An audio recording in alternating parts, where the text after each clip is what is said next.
두 손 들고 은혜로 다 찬양 드리겠습니다.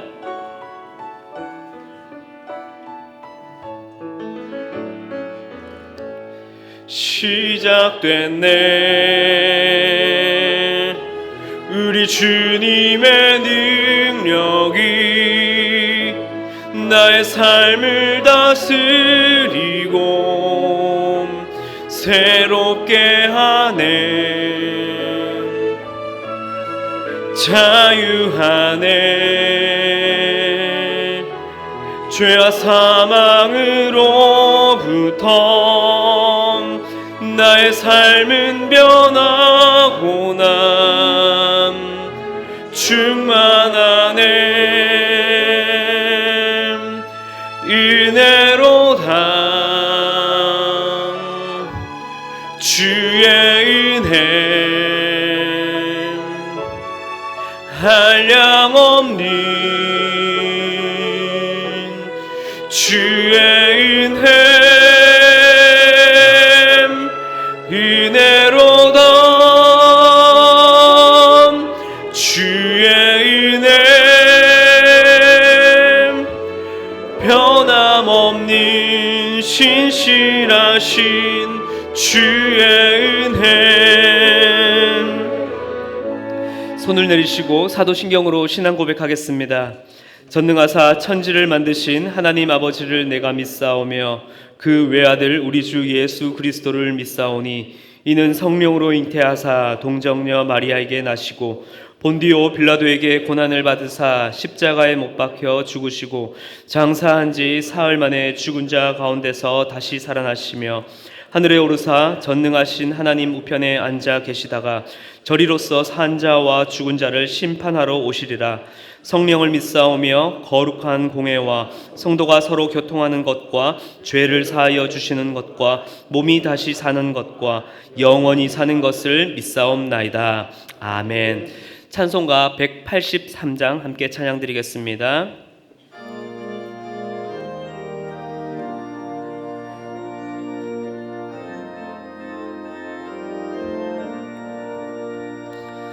빈들의 마른 풀같이 시들은 나의 영혼 주님이 약속한 성령 간절히 기다리네. 가물어 메마른 땅에 단비를 내리시듯 성령의 단비를 부어 새 생명 주옵소서. 반가운 빗소리 들려 산천이 춤을 추네. 봄비로 내리는 성령 내게도 주옵소서. 가물어 메마른 땅에 단비를 내리시듯 성령의 단비를 부어 새 생명 주옵소서. 절 따라 우로를 내려 초목이 무성하니 갈급한 내 심령 위에 성령을 부소서. 가물어 메마른 땅에 단비를 내리시듯 성령의 단비를 부어 새 생명 주옵소서. 참되신 사랑의 언약 어길 수 있사오랴. 오늘의 흡족한 은혜 주실 줄 믿습니다. 가물어 메마른 땅에 단비를 내리시듯 성령의 단비를 부어 새 생명 주옵소서.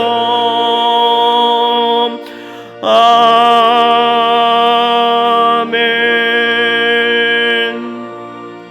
우리를 대표하여서 김찬구 집사님께서 기도하시겠습니다. 우주 만물을 창조하시고 주관하시는 아버지 하나님, 2023년 새로운 한 해를 열어주시고 은혜의 자리로 인도하심을 감사드립니다. 새로운 한 해 믿음의 자녀들이 값없이 한 해를 보내는 것이 아닌 오직 하나님께는 영광 돌려드리는 값지고 복된 하나 되게 인도하여 주옵소서. 이 시간 저희가 드리는 경배와 찬양을 받아주시옵고 모두에게 성령님이 주시는 은혜의 시간이 되게 하옵소서. 지난 한 해를 되돌아볼 때 너무나 부끄럽고 살아온 지난 1년의 시간들을 아시는 주님, 이런 연약한 저희들의 허물들을 주님의 보혈로 깨끗하게 씻어 주옵소서. 작은 시련에도 불평하였고 큰 축복에도 감사가 없었던 저희들이었습니다. 오늘 드려지는 예배를 통하여 저희들의 마음이 옥토밭 되게 하시고 시련에도 감사, 축복에도 감사와 찬양을 올려드리는 모든 성도들에게 은혜 내려주시옵소서. 2023년 새해에는 하나님을 믿는 모든 믿음의 자녀들에게 은혜를 사모하는 마음을 주시옵소서. 오직 여호와가 하나님을 믿고 고백하며 주님과 연합하며 살아가는 한 해 되게 은총을 내려 주옵소서. 저희 속에 있는 악한 거짓과 위선, 교만함을 버리고 소망이요 생명 되시는 하나님만 믿고 바라보는 나아가는 복되고 충성된 자녀들 되게 인도하여 주옵소서. 이 나라와 이 민족을 사랑하시는 하나님, 이 대한민국이 세계 속에서 영향력이 있는 나라로 만들어 주심을 감사드립니다. 지금 있기까지 우리 스스로 힘으로 만들었다 함이 아닌 교만한 마음을 갖지 않고 오직 하나님께서 이 나라와 이 민족을 축복하셔서 지금의 대한민국이 있었다는 것을 깨닫는 모두 되게 하여 주시옵소서. 또한 코로나가 하루속히 소멸되고 전쟁이 종식되어 안정과 평화가 되살아날 수 있도록 인도하여 주옵소서. 이 땅의 주님의 교회들을 위하여 기도합니다. 저희 교회는 물론 모든 한국 교회가 다시 부흥함으로 악한 것들이 떠나가고 이 땅에 주님의 나라가 세워지는데 사명 감당할 수 있도록 함께 하시옵소서. 오늘도 지친 저희의 심령이 위로받게 하옵시고 상처받는 심령이 말씀을 통하여 치유함을 얻게 하옵소서. 또한 육신의 질병이 치유받고 막혔던 문제들이 해결되는 형통의 역사가 있게 하옵소서. 새로이 교회에 임명된 일꾼들이 있습니다. 교회에 속한 모든 기관장들과 임원들을 붙드셔서 심령에 늘 새로운 소망과 새로운 능력을 허락하시고 정직의 사명을 잘 감당할 수 있도록 인도하여 주옵소서. 특별히 이 시간 저에게 말씀을 대언하시는 목사님을 강한 손으로 붙들어 주시고 전하는 말씀을 저희들에게 심령이 새로워지고 은혜 받는 복된 되게 시간 되게 하옵소서. 올 한 해 목사님께서 계획하신 모든 목회 일정에 함께 하셔서 한 해를 마무리할 때에 감사가 넘치는 시간 되게 은혜 되어 주옵소서.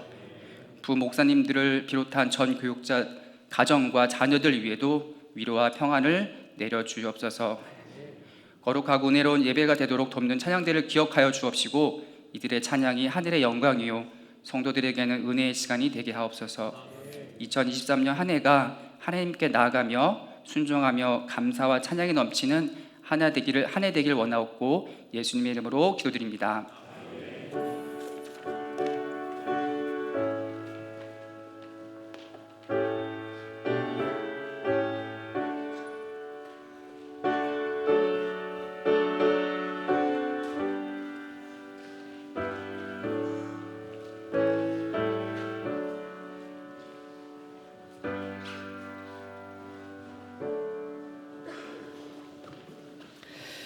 안수집사회의 특성과 함께 헌금 드리겠습니다.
기도드리겠습니다. 사랑과 은혜가 풍성하신 주님, 오늘을 우리가 살아갈 수 있는 것도 주님의 은혜요, 내일을 꿈꿀 수 있는 것도 주님의 은혜며 영원히 주님을 소망할 수 있음도 주님의 은혜임을 주님 고백합니다. 주님, 날마다 그 은혜가 우리의 삶에 끊어지지 않도록 역사하여 주시옵소서. 주님의 은혜에 감사를 드리며 귀한 예물을 주님 올려드립니다. 하나님, 이 손길 가운데 주님 날마다 함께하여 주시고 은혜 베풀어 주셔서 이것을 통하여 하나님의 나라가 세워지게 하여 주시고 그리스도의 영광이 온 열방 가운데 선포되어질 수 있도록 주님 사용하여 주시옵소서. 살아계신 예수 그리스도의 이름으로 기도드렸습니다. 아멘. 교회 소식을 전해드리겠습니다. 오늘 예배 가운데 처음 나오신 분들을 주의 이름으로 환영합니다. 예배 후에 나가셔서 왼편에 새가족실이 있습니다. 그쪽으로 오시면 잘 안내드리도록 하겠습니다. 2023년도 연석회의가 있습니다. 오늘 오후 2시 쉐마센터 3층 초등 3부실에서 있습니다. 대상으로는 장로님, 안수집사님, 지역장님, 교역자입니다. 식당 방학이 있습니다. 다음 주 설 명절 관계로 식당이 방학합니다. 중등부 교사를 긴급으로 모집하고 있습니다. 인원은 5명이고요. 봉사 시간은 3부 예배 시간 11시 30분부터 12시 30분까지입니다. 이춘옥 부장 집사님께 문의해 주시면 되겠습니다. 셔틀버스 2호차 운행 시간이 변경되었습니다. 다음 주부터 2호차 셔틀 운행 시간이 5분씩 앞당겨집니다. 이 점을 참고하셔서 탑승해 주시고 또 참고해 주시면 되겠습니다. 서희 아파트 전도팀원을 계속해서 모집 중에 있습니다. 월요일부터 금요일 오후 3시 30분부터 5시 30분까지입니다. 임정미 집사님께 문의해 주시면 되겠습니다. 교회 기부금 영수증은 홈페이지를 통해서 신청하실 수 있습니다. 신청 후에 일주일 후에 수령하실 수 있습니다. 그레이스 가든 기부금 영수증 또한 홈페이지를 통해서 신청하실 수 있고 신청 후 일주일 뒤에 수령하실 수 있습니다. 도서를 판매하고 있습니다. 기독교 복음의 기초를 스토리텔링으로 풀어서 설명한 우리 담임 목사님께서 쓰신 복음 기초반이라는 책이 출간되었습니다. 나가시면서 비전홀 로비에서 판매되고 있으니까요, 참고하시고 또한 한 권에 10,000원 금액으로 판매하고 있습니다. 임명입니다. 새빛마을 남일다락 조영진 집사님을 순장님으로 임명합니다. 교인동정입니다. 지구마을 유미연 성도님, 이태진 성도님 출산하셨습니다. 이제 하나님 말씀을 함께 찾도록 하겠습니다. 오늘 말씀은 에스겔 37장 1절부터 14절까지 말씀입니다. 구약성경 1209쪽입니다. 에스겔 37장 1절부터 14절까지 말씀을 저와 교독하며 읽도록 하겠습니다. 여호와께서 권능으로 내게 임재하시고 그의 영으로 나를 데리고 가서 골짜기 가운데 두셨는데 거기 뼈가 가득하더라.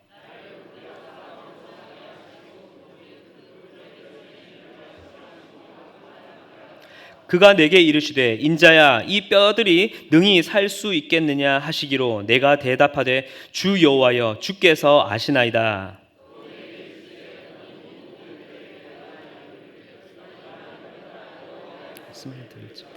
주 여호와께서 이 뼈들에게 이같이 말씀하시기를 내가 생기를 너희에게 들어가게 하리니 너희가 살아나리라. 너희의 힘줄 두고 살을 입히고 가죽으로 덮고 너희 속에 생기를 넣으리니 너희가 살아나리라. 또 내가 여호와인 줄 너희가 알리라 하셨다 하라. 이에 내가 명령을 따라 대언하니 대언할 때에 소리가 나고 움직이며 이 뼈 저 뼈가 들어맞아 뼈들이 서로 연결되더라. 또 보니 그 뼈에 힘줄이 생기고 살이 오르며 그 위에 가죽이 덮이나 그 속에 생기는 없더라. 또 내게 이르시되 인자야 너는 생기를 향하여 대언하라. 생기에게 대언하여 이르기를 주 여호와께서 이같이 말씀하시기를 생기야 사방에서부터 와서 이 죽음을 당한 자에게 불어서 살아나게 하라 하셨다 하라. 이에 내가 그 명령대로 대언하였더니 생기가 그들에게 들어가매 그들이 곧 살아나서 일어나 서는데 극히 큰 군대더라. 또 내게 이르시되 인자야 이 뼈들은 이스라엘 온 족속이라. 그들이 이르기를 우리의 뼈들이 말랐고 우리의 소망이 없어졌으니 우리는 다 멸절되었다 하느니라.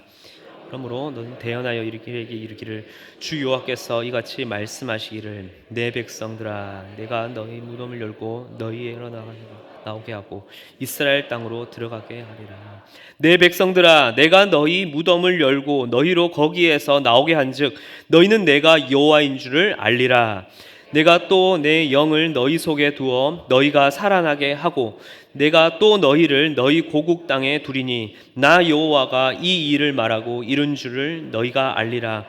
여호와의 말씀이니라. 아멘. 담임 목사님 나오셔서 마른 뼈도 살리시는 하나님의 능력이라는 제목으로 말씀 전해 주시겠습니다.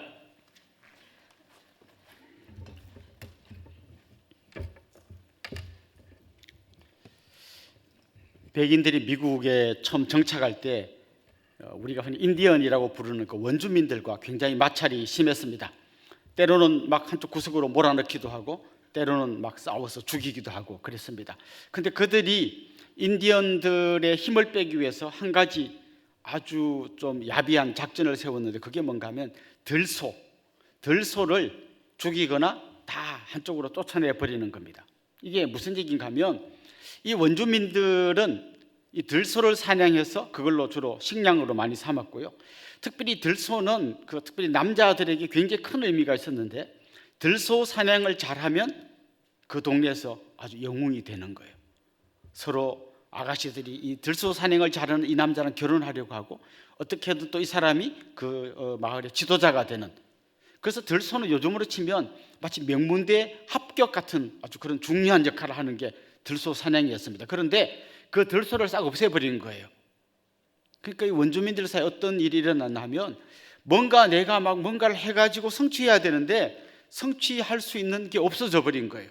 그래서 그냥 저절로 힘이 쭉 빠지면서 지리멸렬해 가도록 만들었다는 거죠. 그래서 사회학자들은 이런 현상을 아노미 현상이라고 부릅니다. 갑자기 세상이 확 바뀌면서 자기가 성취할 일이 없어지는 거, 이런 거를 아노미 현상이라고 부르죠. 오늘 본문을 기록한, 오늘 본문에 등장하는 이 에스겔이야말로 전형적으로 이런 현상을 겪고 있습니다. 그는 원래 제사장 가문에서 태어났습니다. 제사장 가문에서 태어난 사람들은 자동적으로 제사장이 됩니다.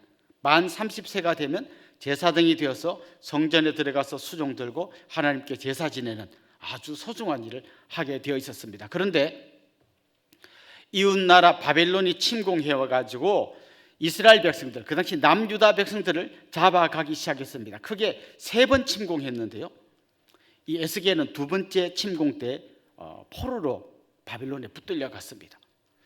포로로 붙들려 간 그들은 어떻게 좀 그 나라끼리 잘 협상을 해가지고 다시 우리가 이스라엘로 돌아가고 거기서 성전에 들어가서 제사를 지내고 그러면 좋겠다 그러면서 막 간절히 뭔가 잘 외교적으로 풀리기를 기다리고 있었습니다.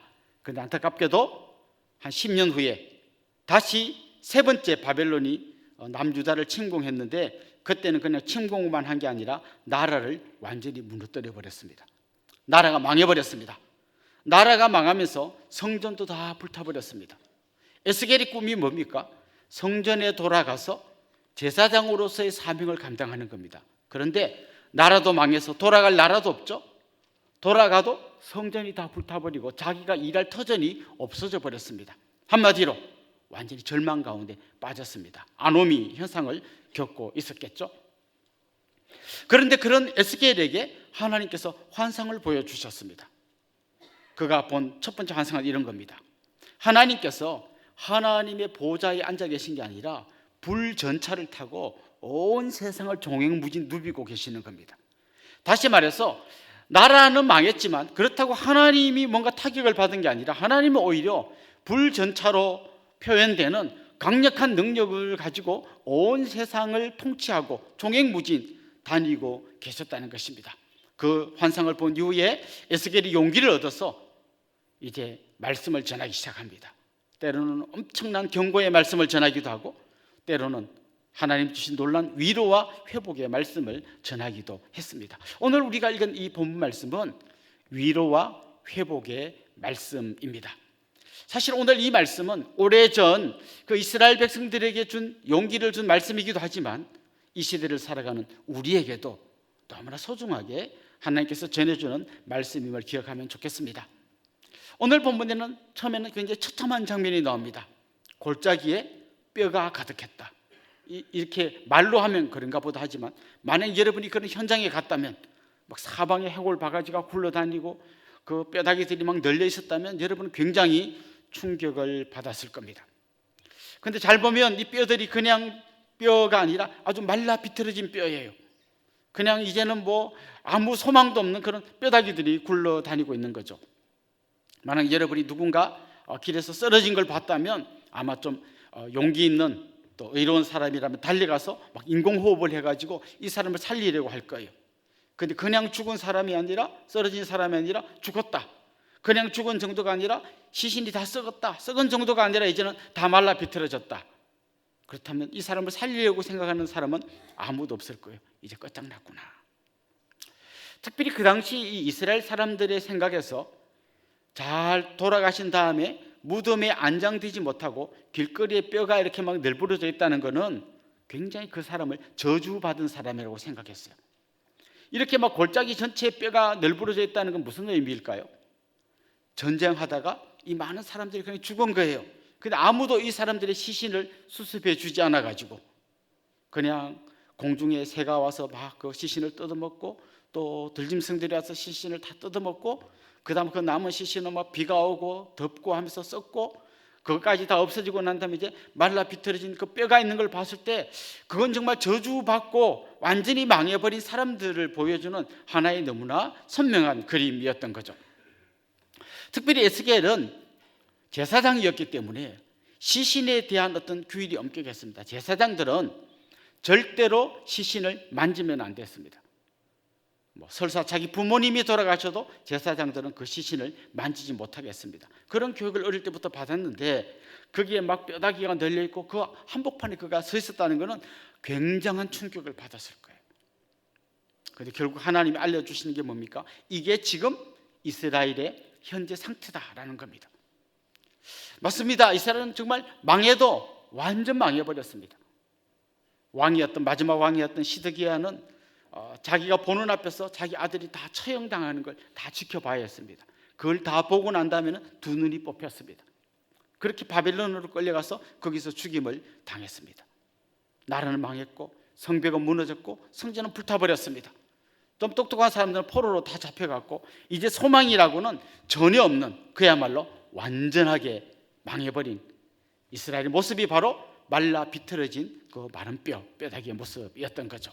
그런데 오늘 본문은 거기서 끝나지 않고 이 마른 뼈들이 다시 살아나는 이야기로 이어집니다.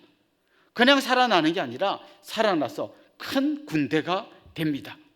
다시 말하면 하나님께서 이 망해버린 소망 없는 이스라엘을 회복시켜 주시겠다는 것을 이 환상 중에 보여주신 거죠. 저는 이 본문이 우리에게 굉장히 소중한 본문이라고 생각합니다. 교회들이 막 문을 닫고 코로나 때 굉장히 많은 교회가 문을 닫았어요.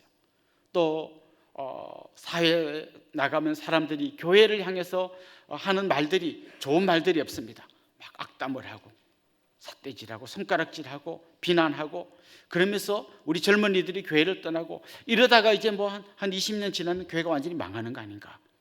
이런 우리에게 오늘 본문은 분명히 이야기하고 있습니다. 아무리 마른 뼈같이 말라 비틀어져 있어도 다시 회복될 수 있다. 얼마든지 살아날 수 있고 하나님의 군대가 될 수 있다는 것을 우리에게 알려주십니다. 저는 오늘 본문을 바라보면서 여러분과 함께 어떻게 해서 이 마른 뼈들이 살아나서 큰 군대가 되는지를 오늘 본문을 통해서 한번 살펴보면 좋겠습니다. 제일 먼저 우리가 기억할 것은요, 알아야 된다는 거예요. 하나님 계속해서 뭔가를 알려주시려고 합니다. 살아나려면 알아야 살아날 수 있습니다. 뭘 알아야 할까요? 첫 번째는 우리가 마른 뼈임을 알아야 합니다. 지금 우리의 상태가 어떤 건지를 알아야 한다는 거예요. 뼈가 가득했습니다. 그것도 마른 뼈, 말라 비틀어진 뼈가 가득했습니다. 그게 온 골짜기에 널브러져 있었습니다. 그게 바로 이스라엘의 현재 상태라는 걸 알려주셨습니다. 사실 어떤 병을 치료할 때요, 제일 먼저 해야 될 거는 무슨 병인지 알아야 됩니다. 알면 사실 한 절반은 치유한 겁니다. 그런데 제일 무서운 게 뭔가 하면 병원에 갔는데 병명이 안 나와요. 아무리 뭐 엑스레이를 찍어보고 뭘 검사를 해도 특별한 문제가 없어요. 그런데 정작 본인은 아파서 죽겠대요. 이게 제일 무서운 거죠. 무슨 병인지 알아야 치유할 수 있습니다. 요즘 이렇게 사람들이 막 교회를 향해서 욕하고 비난하고 이것도 무서운 거지만 더 무서운 거는 지금 우리가 어떤 상태인지 전혀 모르고 큰 문제 없다고 생각하는 게 더 무서운 겁니다. 요한계시록에 보면 예수님께서 7교회의 이야기, 7교회를 방문한 얘기를 쭉 해주시는데요. 그게 보면 라오디게아 교회를 향해서 예수님이 어떤 말씀을 하셨는지 이렇게 이야기합니다. 그들은, 라오디게아 그 교인들은 자기들이 부자이고 부유해서 부족한 것이 없다라고 생각하고 있었습니다. 그런데 주님께서는 그들을 향해서 너희들은 지금 공고하고 가난하고 눈멀었고 벌거벗은 상태라고 이야기합니다. 그들은 지금 공고하고 벌거벗었고 눈멀었고 무지무지 많은 문제를 갖고 있는데 자기들은 우리는 뭐 부자고 부유해서 문제가 없다 이렇게 생각하고 있는 거죠. 사실 우리 한국교회가 오랫동안 큰 건물을 짓고 많은 사람들이 모이면서 우리는 지금 잘하고 있는 줄 알았습니다. 그러나 마치 시동이 꺼진 차와 같은 거죠. 여러분, 차가 달리다가 시동이 꺼지면요, 차는 계속 갑니다. 초보 운전자들은 시동이 꺼진 줄도 모릅니다. 잘 가고 있는 줄 압니다. 그러다가 완전히 멈춰선 다음에야 이거 뭐지 하지만 사실은 시동이 그전에 진작 꺼져 있었던 거죠. 요즘 우리가 한국교회가 위기다라고 말하지만 사실은 그 위기는 벌써 이전에 있었던 겁니다. 그런데 문제는 뭡니까? 알지 못했던 거예요. 우리가 지금 어떤 상태인지, 우리가 껍데기만 화려하지 하나님과의 우리와의 관계가 얼마나 심각한 문제가 있는지를 제대로 알지 못했던 거죠. 그래서 오늘 본문이 이야기합니다. 진짜 너희가 살기를 원한다면 알아야 한다. 너희가 얼마나 심각한 상태인지 알아야 한다라고 이야기하고 있습니다. 사실 우리가 예수님을 처음 믿는 그 과정, 그리고 믿음이 깊어지는 과정도요, 계속 알아가는 과정이에요. 내가 얼마나 심각한 죄인인지 알면 알수록 그 은혜가 커지고 우리의 믿음이 깊어지게 되는 것이죠. 복음에 대해서 가장 아름답게 그리고 정확하게 잘 기록한 말씀을 우리가 로마서라고 많이 이야기합니다. 그 로마서는 이미 복음을 알고 있던 로마 사람들에게 바울이 보낸 편지입니다. 이미 복음을 알고 있는 그 사람들에게 바울은 이미 너희들이 알고 있지만 더 깊이 알아야 한다라고 생각하고 다시 복음을 소개하는 로마서를 보냈습니다. 그런데 이 로마서를 딱 펼쳐보면요, 처음에 한 1장 초반부에 서론이 나옵니다. 그 다음부터 계속해서 나오는 이야기가 뭔가 하면 당신은 죄인이다, 여러분들은 모두 죄인입니다, 이야기가 굉장히 길게 아주 치밀하게 소개되고 있습니다. 이런 겁니다. 이런 여러 가지 죄를 막 소개하면서요, 거기에 뭐 온갖 불이 막 쭉 죄의 목록을 소개하면서 이런 죄를 지은 사람은 전부 다 사형입니다 라고 이야기합니다. 그러면 사람들이 당연히 반발하겠죠. 내가 왜 사형이에요? 이렇게 반발하는 사람이 있을 걸 예상하고 바울이 미리 글을 씁니다. 첫 번째 부류는 이런 사람이죠. 저는 유대인인데 하나님의 선민인데 우리도 똑같이 사형입니까? 여러분은 하나님의 말씀을 먼저 받았고 제일 율법을 잘 알면서도 못 지켰으니까 사형입니다. 저는 착하게 살았는데 착하게 산 사람도 사형인가요? 당신은 착하게 살았다고 하지만 사실 알고 보면 뒤로 호박씨 다 깠습니다. 당신도 똑같은 죄인입니다. 사형입니다. 저는 이방인이어서 율법이 있는 줄도 몰랐는데 모르고 죄를 지은 그것도 사형입니까? 우리 교통경찰이 이게 막 신호위반했을 때 몰랐습니다 하면 좀 봐주지 않습니까? 우리도 봐줘야 되는 거 아닙니까? 여러분은 율법을 몰랐어도 그 양심의 법이 있는데 그걸 어기고 다 율법을 어겼기 때문에 다 사형입니다. 그래서 초반에 바울의 논리는 뭔가 하면 한 명도 빠져나가지 못하게 이 코너로 다 몰아넣는 거예요. 여러분 모두는 절대 못 빠져나갑니다. 전부 다 사형받아 마땅한 죄인입니다. 이거를 끝까지 1장 후반부부터 2장, 3장 한 중반까지 계속해서 몰아붙입니다. 그래서 로마서를 처음 읽던 사람들은 아마 그랬을 거예요. 뭐야 나 사형이라고? 뭐야 막 이러면서 막 굉장히 절망했을 거예요. 그렇게 절망했을 때 비로소 예수 그리스도를 통한 새로운 하나님의 의가 나타났다는 것을 이야기해 주는 겁니다. 앞에 내가 얼마나 치명적인 죄를 지은 죄인인지를 제대로 깨닫지 못하면 하나님의 은혜를 설명하는데 그게 별로 감동으로 와닿지 않는 거죠. 우리가 회복되기 원해서는, 우리가 다시 세워지기 원해서는 먼저 내가 얼마나 치명적인 죄를 짓고 있는 사람인지, 그리고 얼마나 지금 내가 말라 비틀어져 있는 마른 뼈와 같은 존재인지를 알아야 한다는 것이죠. 그러나 이것만 알면 안 되고 같이 알아야 될 게 있는데요. 아무리 마른 뼈라도 하나님은 다시 살릴 수 있다. 이걸 알아야 합니다. 하나님이 그런 분임을 알아야 합니다. 오늘 본문에도 보면 하나님께서 에스겔에게 물어보시는 이야기가 나옵니다. 그 마른 뼈들을 보여주면서 에스겔에게 질문합니다. 이 뼈들이 능히 살 수 있겠느냐? 이 뼈들이 능히 살 수 있겠느냐? 에스겔이 뭐라고 대답했습니까? 아주 애매모호한 대답을 합니다. 주께서 아십니다. 이 안에는 두 가지 의미가 좀 다 내포되어 있는 것 같아요. 하나는 어떻게 이 말라 비틀어진 뼈가 살아날 수 있겠습니까? 라고 하는 절망적인 마음도 담겨져 있고, 또 한편으로 아무리 그래도 하나님은 좀 하실 수 있지 않겠느냐 하는 좀 희망 섞인 기대도 그 안에 좀 섞여 있는 것 같습니다. 그래서 솔직히 말하면 이 어떻게 살아납니까? 이렇게 말하고 싶었겠죠. 하지만 그는 그래도 하나님이 자비를 베풀면 살 수 있지 않을까요? 라고 하는 일말의 기대를 갖고 대답한 거죠. 하나님이 아십니다. 하나님 뭐라고 대답하십니까? 5절에 보면 너희가 살아나리라 이렇게 대답하십니다. 우리 6절도 한번 같이 읽어보면 좋겠는데요. 같이 한번 읽어봅시다.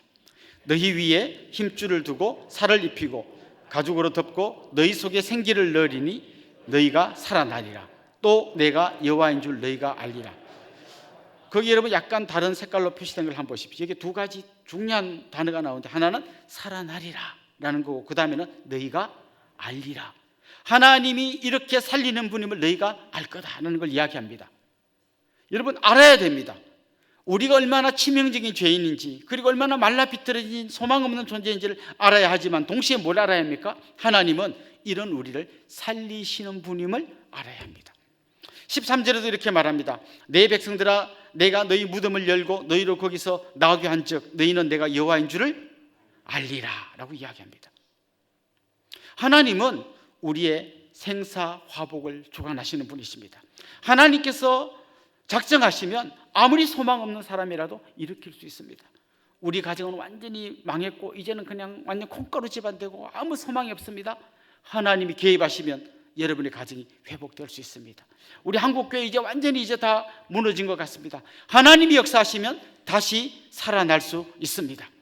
우리의 상황이 아무리 바닥이라도 하나님 다시 살릴 수 있습니다. 그래서 우리는 두 가지를 기억해야 되는 거죠. 내가 얼마나 처참하게 망했는지, 얼마나 처참한 죄인인지, 얼마나 말라비틀어진 소망 없는 존재인지를 알아야 합니다. 동시에 이런 우리를 하나님이 다시 살릴 수 있다는 걸 알아야 합니다. 오늘 본문에서 우리는 첫 번째 진리, 알아야 산다는 것을 배울 수 있습니다. 두 번째, 오늘 본문을 통해서 우리가 깨달을 수 있는 진리가 있는데요, 말씀으로 살아난다는 거예요. 오늘 본문을 가만히 읽어보면요, 이 마른 뼈가 어떻게 점점 살아나서 군대가 되는지를 보여주는데요, 계속해서 하나님의 말씀을 통해서 살아납니다. 4절 하반절에 보면 이렇게 되어 있습니다. 너희 마른 뼈들아 여호와의 말씀을 들을지어다. 5절에 보면 이렇게 되어 있습니다. 주 여호와께서 이 뼈들에게 말씀하시기를, 말씀하십니다. 말씀하시는 걸 들을 때 그들이 살아나기 시작합니다. 여러분, 천지 창조할 때 하나님께서 말씀으로 온 천지를 만드셨습니다. 그것처럼 하나님이 말씀하시면 살아나는 역사, 회복되는 역사가 일어나는 겁니다. 그런데 오늘 본문을 주의해서 보면 하나님이 이 마른 뼈들에게 직접 말씀하시는 것이 아니라 에스겔 선지자 보고 네가 대언하라고 말합니다. 그래서 에스겔 선지자가 하나님의 말씀을 받아가지고 대언할 때 그 뼈들이 살아나기 시작합니다. 오늘 본문에 보면 대언이라는 말이 무려 7번이나 나옵니다. 하나님께서는 직접 말씀하시는 대신에 시대마다 선지자를 세우셔서 그들을 통해서 대언하게 하셨습니다. 그러다가 여러 선지자를 보내주시다가 맥막판에는 하나님이 누굴 보내셨는가 하면 예수 그리스도를 보내셨어요. 예수 그리스도는 앞에서 선지자들이 입으로 하나님이 여러분을 사랑합니다라고 말했다면 예수 그리스도는 오신 것 자체가 바로 내가 너희를 얼마나 사랑하는지 알아야 된다는 표시였어요. 그래서 요한이 이야기한 것처럼 말씀이 육신이 되어 우리 가운데 거하시네. 사랑한다는 100마디 1000마디 말보다 진짜 하나님의 아들을 보내준 이걸 보고 사람들은 진짜 하나님 우리를 사랑하는구나 깨닫게 해주시는 거죠. 그래서 하나님이 대언하시는 이 대언자의 하이라이트는 바로 예수 그리스도이십니다. 그래서 우리는 정말 우리의 영혼이 메말라 갈 때마다 말씀으로 돌아가야 합니다. 말씀을 읽고 말씀을 듣고 말씀을 지키는 그 말씀 안으로 돌아갈 때 우리가 회복됩니다. 그래서 여러분 이렇게 주일날 말씀을 들을 때 그냥 집중해서 말씀이 이 목회자를 통해서 대언되는 이 말씀이 나를 살린다라는 생각을 가지고 주님 오늘 이 말씀을 듣는 중에 내 마음에 회복이 일어나게 하시고 치유가 일어나게 하시고 다시 생명의 역사가 일어나게 해주십시오. 그런 사모함을 갖고 들으시면 좋겠습니다. 여러분이 말씀을 읽을 때 요즘 우리가 공동체 성경 읽기를 통해서 온 성도들이 같은 말씀을 같이 읽고 듣는데 그때 그 말씀을 읽고 들을 때 정말 이 말씀이 나를 살리기를 소망하는 마음으로 읽으시면 좋겠고요. 좀 전에 말씀드렸던 것처럼 하나님이 대언하게 하셨던 그 하이라이트가 예수 그리스도인 걸 여러분 아신다면 말씀을 읽고 들을 때 정말 그 말씀 안에 들어있는 예수 그리스도의 복음의 진수에 여러분이 귀를 기울이시면 좋겠습니다. 그럴 때 여러분의 마음이 정말 하나님 앞에서 열려지게 되고 그 말씀이 여러분을 치유하는 것을 경험하게 될 겁니다. 한 걸음 더 나가서 여러분들이 다른 누구에겐가 하나님의 말씀을 대언하는 역할을 감당하면 좋겠습니다. 아직 하나님의 말씀을 듣지 못한 수많은 사람들이 우리 주위에 있습니다. 여러분 그분들을 찾아가십시오. 그분들에게 손 내미십시오. 그분들에게 하나님의 말씀을 전해주십시오. 그럴 때 그분들이 영혼이 살아나는 놀라운 장면을 보게 될 겁니다. 오늘 아까 우리 광고 시간에 복음 기초반이라고 하는 책을 소개했는데요, 그런 뜻으로 쓴 겁니다. 나는 정말 좀 이렇게 대언하고 싶은데 뭘 말해야 될지 잘 모르겠어요. 그럴 때 이 책을 가지고 가서 같이 읽고 같이 이야기를 나누면 그분의 마음들이 열려지고 하나님의 말씀의 능력이 정말 한 영혼을 살리는 놀라운 장면을 보게 될 거라고 생각합니다. 여러분 기억하십시오. 알아야 삽니다. 그리고 말씀으로 우리가 살아날 수 있습니다. 마지막은요, 하나님께서 성령으로 우리를 살리신다는 걸 기억해야 합니다. 오늘 본문을 보면 이렇게 말씀이 이어지고 있어요. 그 마른 뼈들이 널려 있습니다. 하나님의 말씀을 에스겔이 대언합니다. 그랬더니 그때마다 뼈들이 이제 이렇게 여기저기 있던 뼈들이, 흩어졌던 뼈들이 이게 제자리를 찾아갑니다.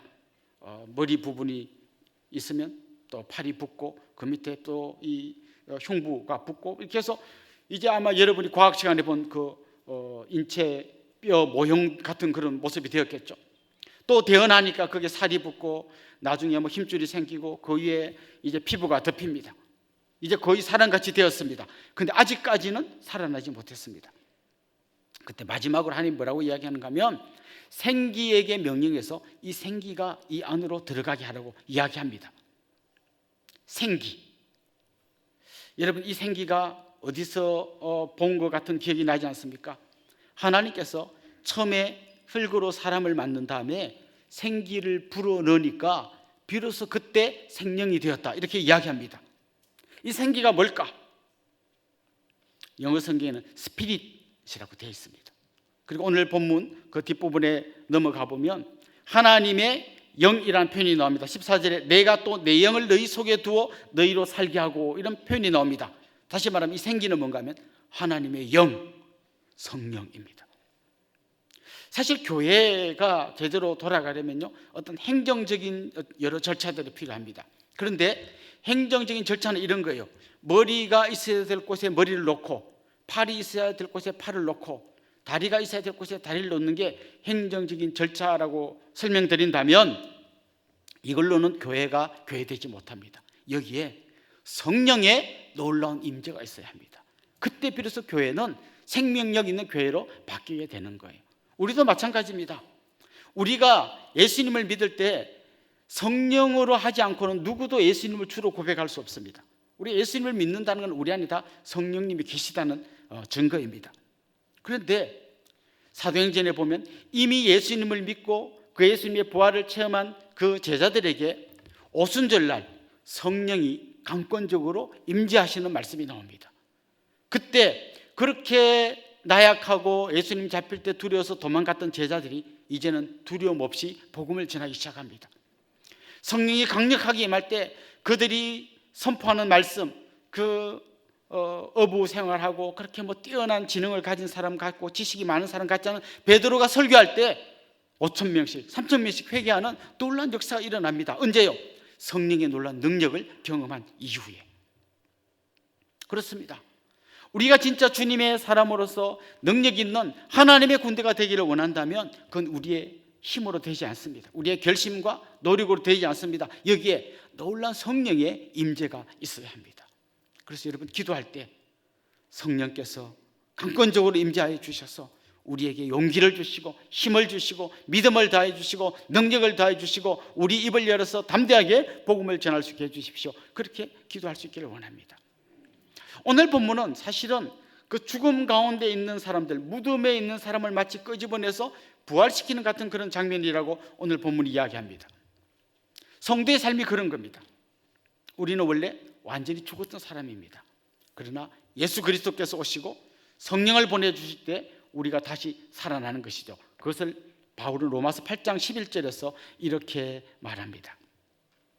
예수를 죽은 자 가운데서 살리신 이의 영이 너희 안에 거하시면 그리스도 예수를 죽은 자 가운데서 살리신 이가 너희 안에 거하시는 그의 영으로 말미암아 너희 죽을 몸도 살리시리라. 아멘. 그렇습니다. 이제 주님은 우리에게 성령을 보내주시고 주님께서 부활의 첫 열매가 되셨던 것처럼 우리를 다시 살리실 것입니다. 주님께서 죽음 한복판으로 들어가셔서 죽음을 끝장내고 부활의 놀라운 능력으로 살아났던 것처럼 이제는 우리에게 우리 속에 성령을 두시고 우리를 그렇게 살리실 줄로 믿습니다. 이제 우리가 새해를 맞아 다시 세움이라는 주제로 계속 말씀을 나누고 있습니다. 여러분, 어떻게 해야 이 무너진 교회가 다시 세워질까요? 어떻게 해야 무너진 가정이 다시 세워질까요? 어떻게 해야 메말라 비틀어져 정말 마른 뼈와 같이 된 내가 다시 회복될 수 있을까요? 오늘 본문은 크게 세 가지를 말씀했습니다. 첫째는 알아야 합니다. 내가 처참한 죄인이고 마른 뼈와 같은 존재임을 알고 그럼에도 불구하고 하나님이 다시 나를 살릴 수 있음을 알아야 합니다. 두 번째는 말씀으로 우리가 살아날 수 있습니다. 세 번째는 성령으로 우리가 다시 살아날 수 있습니다. 오늘 이 말씀을 기억하고 하나님 2023년 올 한 해 우리를 다시 살려주십시오. 회복시켜 주십시오. 그리고 다시 세워주십시오. 그런 마음으로 한 해를 달려갈 수 있는 여러분들 될 수 있기를 주님의 이름으로 축원합니다. 우리 같이 한번 찬양, 성령이 오셨네 같이 찬양하고 기도하겠습니다.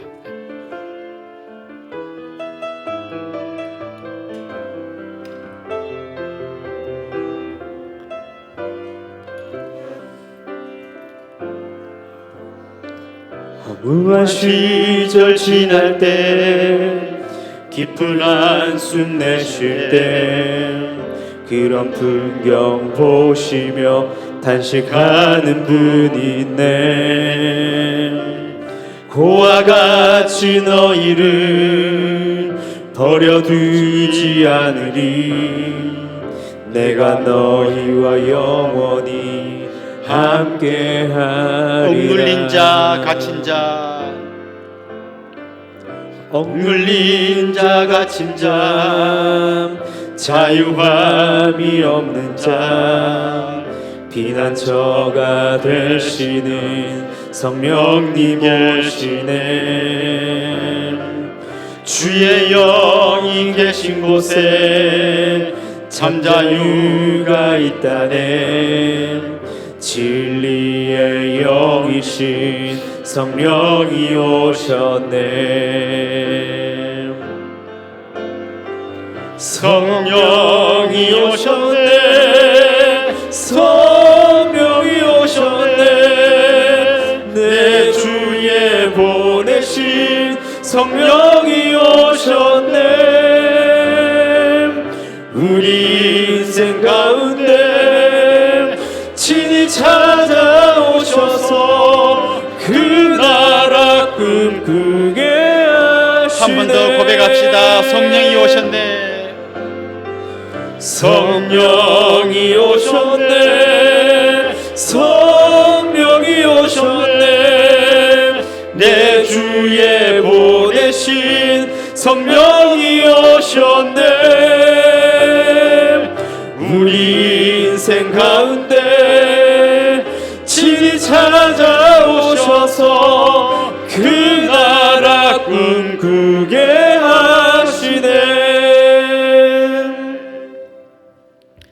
우리 말씀을 생각하면서 같이 기도하면 좋겠습니다. 우리의 메마름을 보게 해주시도록 기도합시다. 스스로 잘하고 있다고 착각하지 않도록 내 심각한 문제를 볼 수 있게 해달라고 기도하면 좋겠습니다. 그리고 주님의 말씀을 들을 때, 말씀을 읽을 때 깨달아지게 해주시고 믿어지게 해주셔서 말씀을 통해 살아나게 해주십시오.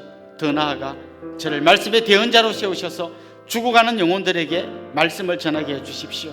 그리고 성령으로 충만하게 하셔서 뜨거운 가슴으로 주님 섬기게 해주십시오. 우리 이런 제목으로 한 마음으로 같이 기도하도록 하겠습니다. 하나님 아버지, 오늘도 말씀을 통하여 깨닫게 해주시니 감사합니다. 소망 없는 우리들, 마른 뼈와 같이 말라 비틀어져 널브러져 있는 우리들을 찾아와 주시고 다시 소망 주시고 회복시키셔서 하나님의 군대로 세워가실 꿈을 보여주시니 감사합니다. 하나님, 알게 하여 주옵소서.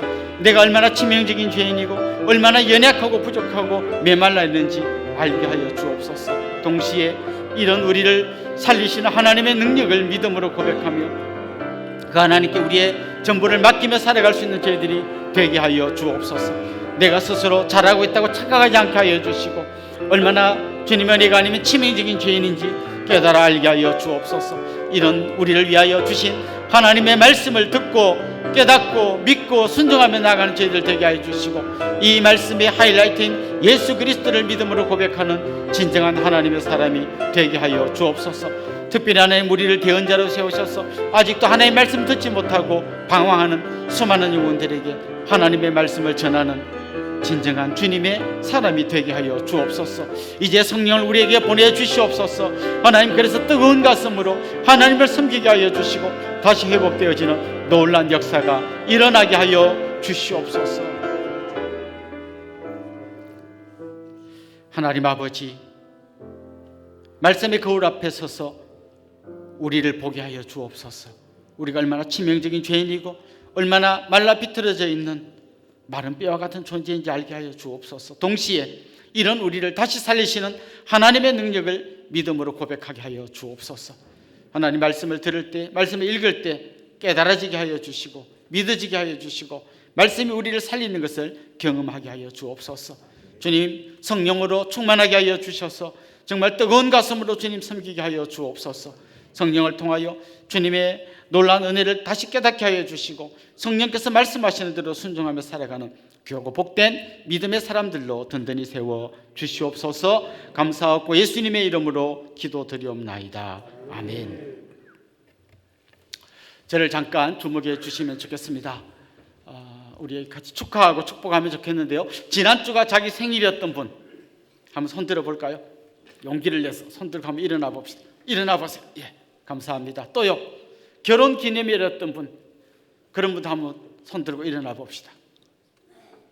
혹시 오늘 우리 교회 처음 오셨는데 등록하기를 원하는 분, 그런 분도 한번 손 들어볼까요? 네, 우리 이분들 주님의 이름으로 환영하고 축복하면 좋겠습니다. 아주 먼 옛날, 아주 먼 옛날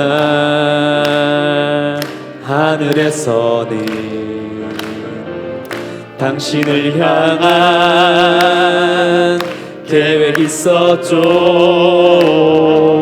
하나님께서 바라보시고 좋았더라고 말씀하셨네.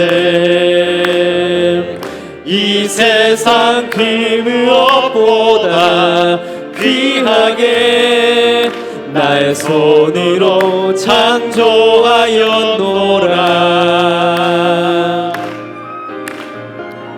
내가 너로 인하여 기뻐하노라. 내가 너를 사랑하노라. 사랑합니다. 축복합니다. 사랑해요.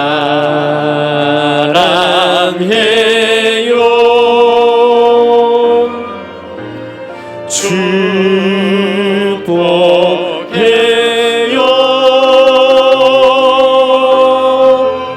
당신의 마음에 우리의 사랑을 모아드립시다. 사랑을 드려요.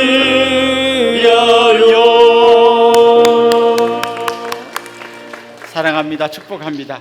우리 옆에 있는 분들, 또 앞에 있는 분들과 인사 나눕시다. 주님의 이름으로 사랑하고 축복합니다. 이제 우리 자리에서 한번 다 일어나겠습니다. 다시 세움, 올해 주제가 같이 찬송하고 축도로 예배를 마치겠습니다.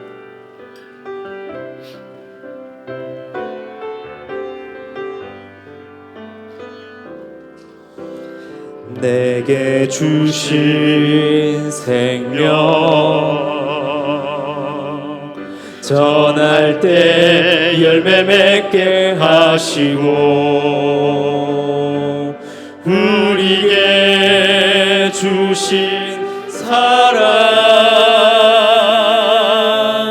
더할 때 넘치게 하시네. 이끄시는 자리 이끄시는 자리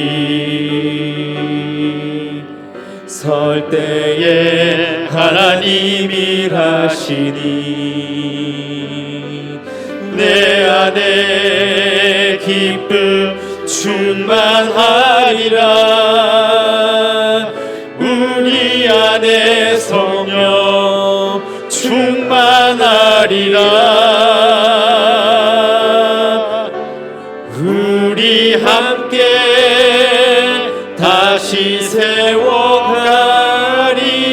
어려움 속에서도 기쁨을 안고 주님 거하신 성전이 되어 그리스도 예수 안에서 함께 지어져 가리.